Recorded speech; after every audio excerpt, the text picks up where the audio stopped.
ভিতরে কিছুই নেই এখন আর কি, শুধু আছে কুমির কিছু।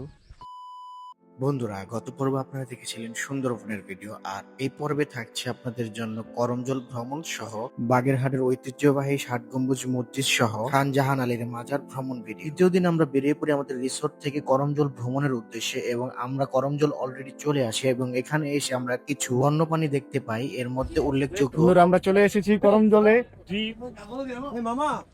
রয়েছে এখানে বানর এবং কুমির সহ আরো অন্যান্য পাখি। তবে অবশ্যই আপনাদেরকে এন্ট্রি ফি দিয়ে এই পার্কের মধ্যে ঢুকতে হবে। এই পার্কের এন্ট্রি ফি হচ্ছে 46 টাকা জনপ্রতি। ভিতরে রয়েছে নিরিবিলি পরিবেশ, তবে হরিণ এবং কুমির ছাড়া কিছুই নেই। যদিও সুন্দরবনের মূল আকর্ষণই হচ্ছে করমজল ভ্রমণ, সো আমি মিস না করে চলে এসেছি করমজলের ভিতরে, এবং এখানে এসে আমরা একটি হরিণ দেখতে পাই এবং কিছু হরিণ রেস করছে গাছের নিচে।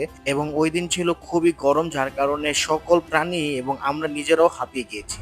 ভিতরে কিছুই নেই এখন আর কি, শুধু আছে কুমির কিছু, তাছাড়া ভিতরে কিছুই দেখা যায় না। এগুলো মানে খালি কুমির। করমঝলের ভিতরে আমরা এখন যাচ্ছি।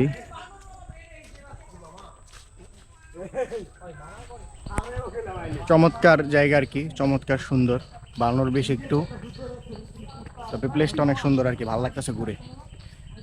কখন বানর এসে আবার ক্যামেরা টান দেবে। করমজল ভ্রমণ শেষে আমাদেরকে বোটওয়ালা ভাই আমাদেরকে নামিয়ে দেয় মংলা ফেরিঘাটের উদ্দেশ্যে, এবং এখানে আমরা খাওয়া দাওয়া শেষে আমরা জনপ্রতি 100 টাকা করে এরকম একটি সিএনজি করে আমরা চলে যাই ষাট গম্বুজ মসজিদ বাগেরহাটের উদ্দেশ্যে। এবং যাত্রাপথের রাস্তাগুলো ছিল খুবই অসাধারণ, এবং বাংলাদেশে আমার দেখে সবচেয়ে সেরা রোড ছিল এইগুলো। দীর্ঘ 40 থেকে 50 মিনিট ভ্রমণ শেষে আমরা চলে যাই ষাট গম্বুজ মসজিদের কাছাকাছি।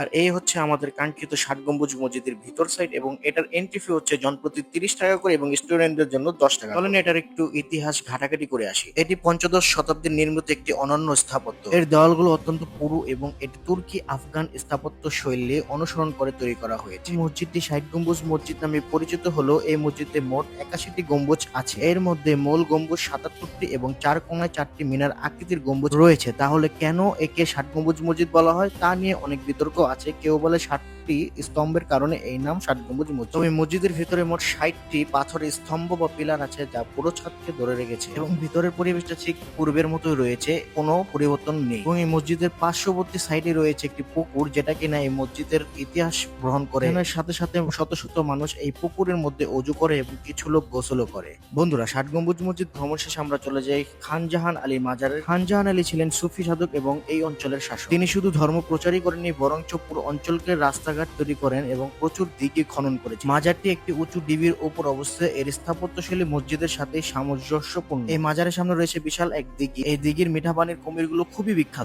আছে খান জাহান আলীর কালা পাহাড় ও ধলা পাহাড় নামে দুটি কুমিরকে নিজ হাতে খাওয়া। যাই হোক বন্ধুগণ, ভিডিওটা ছিল এই পর্যন্ত। তো আমরা আবার ঢাকা ব্যাক করে ফেলি। সো ভিডিওটা কেমন হয়েছে এবং সবাই কমেন্ট বক্সে জানিয়ে দিবেন। ইতিহাসের পাতা থেকে আমি যতটুকু জেনেছি আপনাদের মাঝে তা শেয়ার করলাম। সবাই ভিডিওটাকে শেয়ার করে দিবেন।